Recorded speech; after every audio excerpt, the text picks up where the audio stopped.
warahmatullahi wabarakatuh. Alhamdulillahi rabbil alamin. Wassalatu wassalamu ala ashrafil anbiya'i wal mursalin wa ala alihi wa sahbihi ajma'in walladzina ja'alul qur'ana imama amma ba'du. Anak-anakku,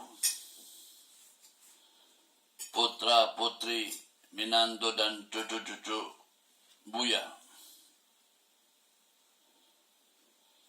para santri, para guru,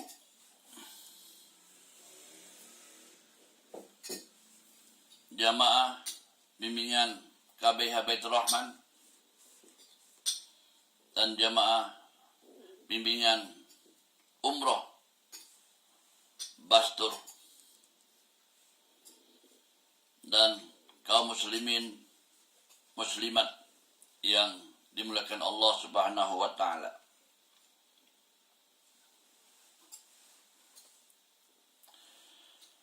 Kalau kita ingin hidup bahagia, tidak banyak beban,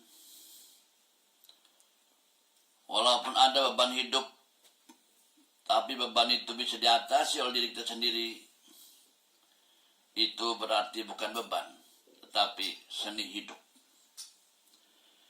Maka orang hidup itu harus mempunyai pola hidup dan mindset dalam kehidupan. Pola hidup dan mindset Buya dalam kehidupan adalah, kalau kita ingin bahagia hidupnya, ingin tidak banyak beban hidup, atau punya beban hidup tetapi bisa diatasi oleh diri sendiri, itu namanya seni hidup. Maka yang harus kita lakukan yaitu hiduplah bersama Allah Subhanahu wa ta'ala. Hidup bersama Allah itu sungguh luar biasa, membuat diri kita selalu grace, selalu maju, positive thinking, dan selalu mendapatkan jalan keluar untuk menyelesaikan masalah. Hidup bersama Allah itu pegangannya adalah Allahus Somad. Segala sesuatu itu harus ketergantungan kepada Allah Subhanahu wa ta'ala. Kalau hidupnya sudah ketergantungan dengan Allah Subhanahu wa ta'ala, maka di saat kita bahagia atau kurang bahagia, di saat kita kena musibah atau mendapatkan nikmatan, atau di saat kita kurang menguntungkan atau banyak untung, kalau hidup kita selalu tergantung kepada Allah Subhanahu wa ta'ala, dan yang tadi itu tergantung kepada Allah Subhanahu wa ta'ala, maka satu persatu itu akan hilang. Karena yang bisa menghilangkan itu adalah Allah Subhanahu wa ta'ala. Adapun kita adalah sebagai yang usaha saja. Al-insanu bitafkir walakin Allah bitakdir. Manusianya berusaha saja. Berusaha, berupaya, itu tugas manusia. Tetapi yang menentukan adalah Allah Subhanahu wa ta'ala. Oleh karena itu, hiduplah bersama Allah Subhanahu wa ta'ala. Bismillahirrahmanirrahim. Qul huwallahu ahad, Allahus Somad, lam yalid wa lam yulad wa lam yakul lahu kufuwan ahad. Nah, kalau sudah hidup bersama Allah, Maka yang kedua, pedoman hidup keteladanan siapa? Pedoman hidup, keteladanan hidup. Yang pertama adalah Rasulullah Sallallahu Alaihi Wasallam. Yang kedua adalah keteladanan para sahabat Rasulullah Sallallahu Alaihi Wasallam. Dan pedomannya adalah akidah, ibadah, dan akhlak Islam. Itu bisa didapat dari baca buku, bertemu dengan orang-orang soleh, ngobrol dengan orang berilmu,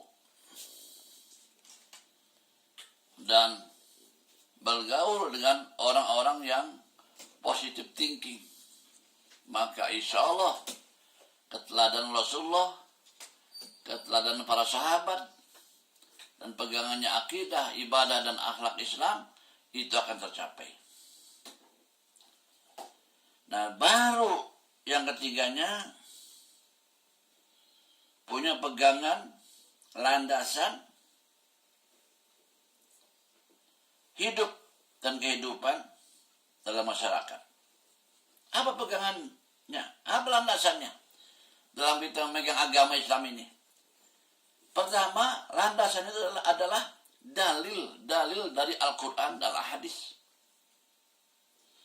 Karena semua ajaran Islam berdasarkan dalil Al-Quran dan Al-Hadis itu. Tentu dalil itu tidak cukup, karena perlu penjelasan, perlu uraian. Karena luasnya Al-Quran dan Al-Hadis lebih luas dari luasnya akal manusia seluruh dunia. Maka perlu penjelasan, perlu pemahaman. Kita umat Islam tidak banyak orang yang pintar, tapi banyak yang awam. Maka pegangan landasan yang kedua adalah ulama soleh. Al-ulama warasatul anbiya. Ulama itu pewaris para nabi. Nah, ulama ini bisa menjelaskan. Di saat kita menemukan dalil yang kita tidak paham, maka yang bisa menjelaskan, yang bisa memberi pencerahan adalah para ulama soleh. Oleh karena itu, pegangan landasan beragama itu adalah dalil yang pertama, yang kedua ulama soleh. Baru yang keempatnya, apa program pengabdian dalam masyarakat? Kalau saya sejak pulang dari Mesir, hanya satu, mendirikan pesantren. Mungkin yang lain beda lagi, menjadi saudagar, menjadi bisnismen, menjadi pejabat, menjadi orang yang diperhitungkan, menjadi ini dan itu sah-sah saja. Tapi saya berniat pengabdiannya itu adalah mendirikan pesantren.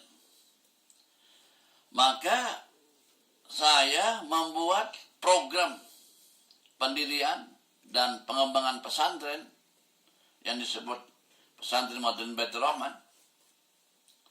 Itu saya merujuk kepada perjuangan Rasulullah SAW ketika mengembangkan agama Islam. Mulai dari Mekah sampai Madinah, itu selama 23 tahun.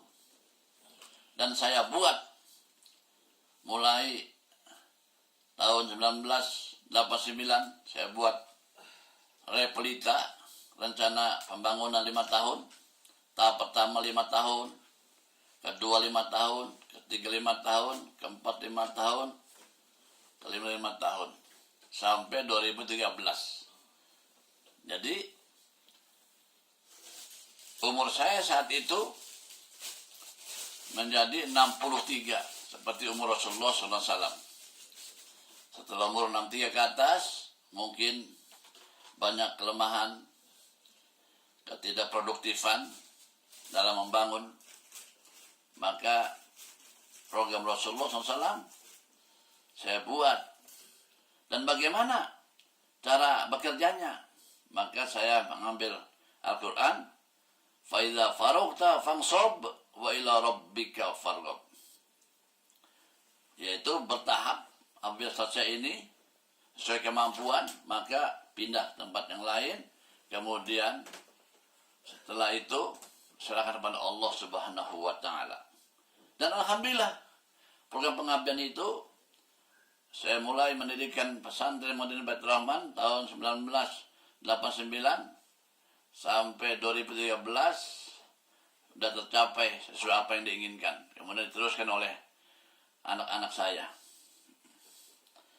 Maka setelah itu saya membuat moto, pola pikir, cara kita berinteraksi dengan masyarakat, menggali ilmu. Maka moto yang saya buat adalah berpikir intelek ilmiah, berhati ulama, berfisik syuhada, dan berkepribadian Indonesia.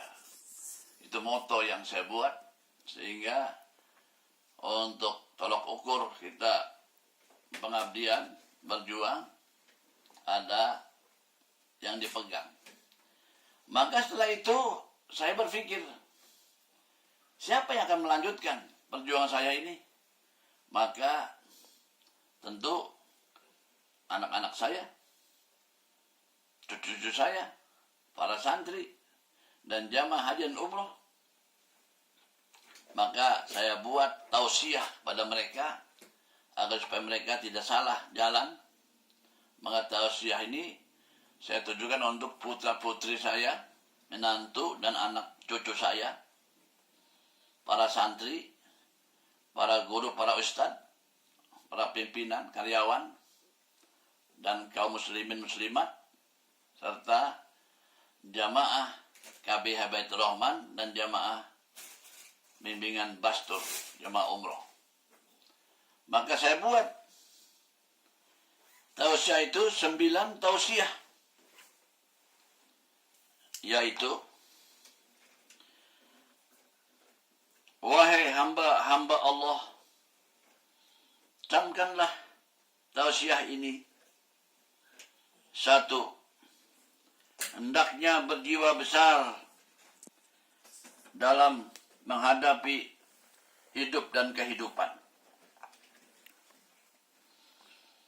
Yang kedua, bekerjalah dengan tuntas dalam kebenaran meskipun dibenci orang. Yang ketiga, muliakanlah ulama yang semasa, sejaman dengan kita.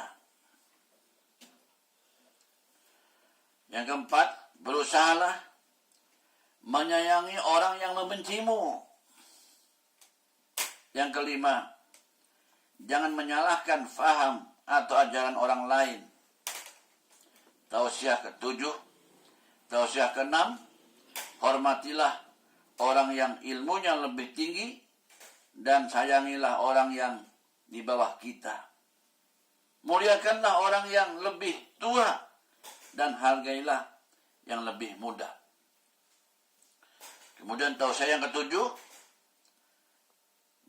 bersikaplah rendah hati, toleran, bergotong royong kepada sesama hamba Allah dalam melaksanakan perintah agama dan negara. Yang kedelapan, hendaklah belas kasih, sayang, ramah, bermanis budi, peduli kepada fakir miskin, yatim piatu dan duafa. Dan tausiah yang kesembilan adalah, sadarlah bahwa manis budi dan senyum adalah lambang persaudaraan. Dan muka masam adalah lambang permusuhan. 9 tausiah yang saya berikan kepada kaum muslimin dan muslimat. Mudah-mudahan diambil manfaatnya. Dan mudah-mudahan bisa melaksanakannya. Dan mudah-mudahan dapat berkah Allah Subhanahu wa Ta'ala. Dan dapat ridho Allah Subhanahu wa Ta'ala. Sekian. Billahi taufiq wal hidayah. Wassalamualaikum warahmatullahi wabarakatuh.